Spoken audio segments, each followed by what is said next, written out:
Komisi 2 kan sudah meminta agar jangan ditunda, lakukan secara bertahap. Respon dari Kemenpan RB? Kesepakatan itu di Komisi 2 itu yang sudah dituangkan di dalam surat kesepakatannya, keputusan bersama antara Komisi 2 dengan pemerintah, dalam hal ini Menteri Pan RB bersama BKN. Ya, jadi artinya ada beberapa pertimbangan sebagaimana yang disampaikan oleh Bu Menteri. Kita sedang melakukan proses penataan, juga menjawab berbagai tantangan, termasuk kita juga sedang membuat grand design untuk penataan ASN, termasuk juga terkait dengan sistem meritnya.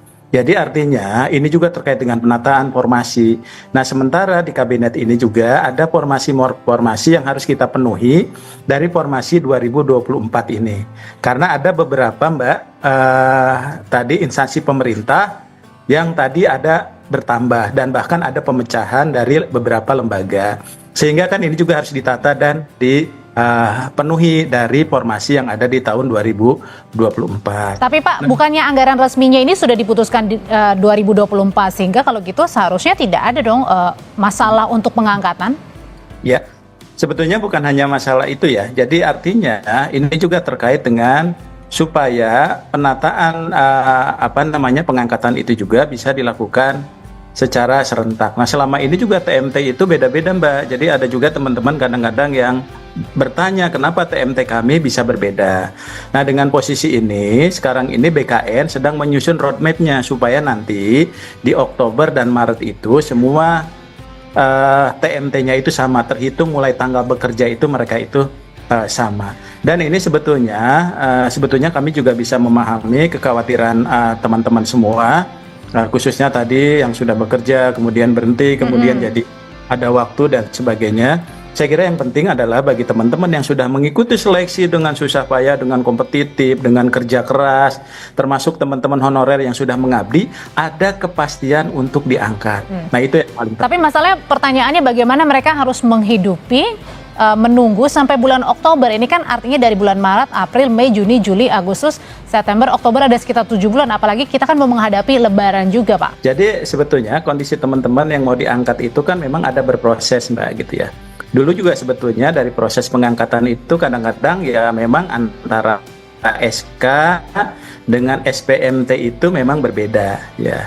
Nah, oleh sebab itu harapannya nanti teman-teman itu sebetulnya banyak waktu juga untuk bisa masuk ke birokrasi. Itu juga termasuk juga banyak yang harus dipelajari, regulasi, peraturan perundang-undangan dan sebagainya, termasuk penyesuaian.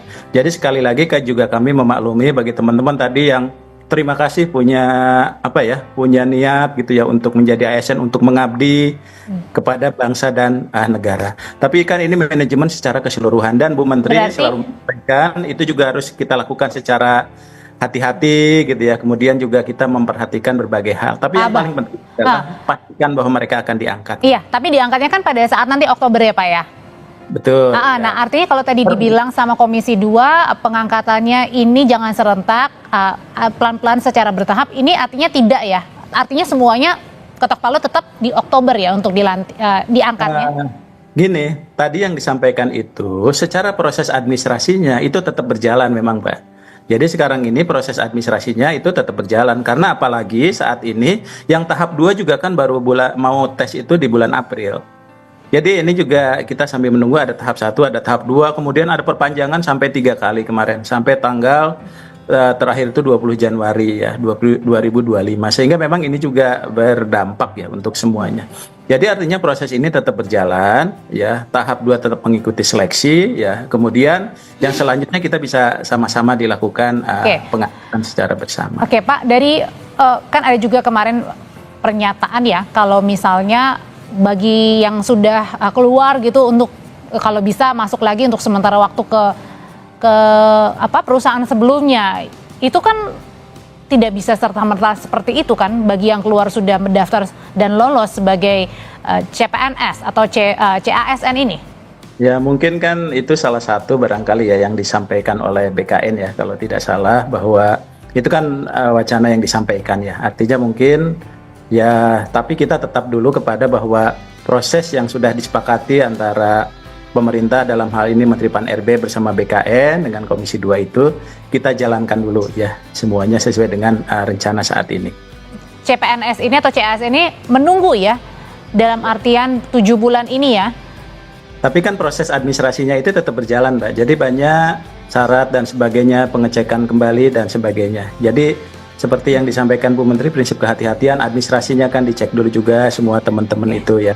Sambil berjalan gitu, ya tetap kita nanti akan pengangkatan di akhir. Pak, tapi sebenarnya untuk pertimbangannya kenapa sih harus pengangkatannya ini dilakukan secara serentak? Ya itu tadi, ini kita kan punya waktu. Jadi Mbak, sekarang ini kita ini kan punya salah satu tugas kita melaksanakan mandat di Undang-Undang 20 2023. Di mana salah satunya adalah penataan tenaga non ASN.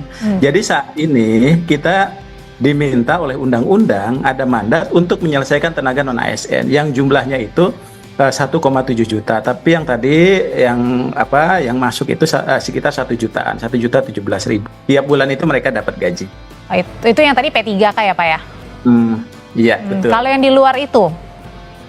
Kalau di luar itu kan formasi kita ini pertama 100% CPNS, kedua 100% untuk tenaga non ASN atau pegawai non ASN. Jadi artinya bagi teman-teman tadi yang CPNS ini cuma rata-rata bukan fresh graduate juga gitu ya itu.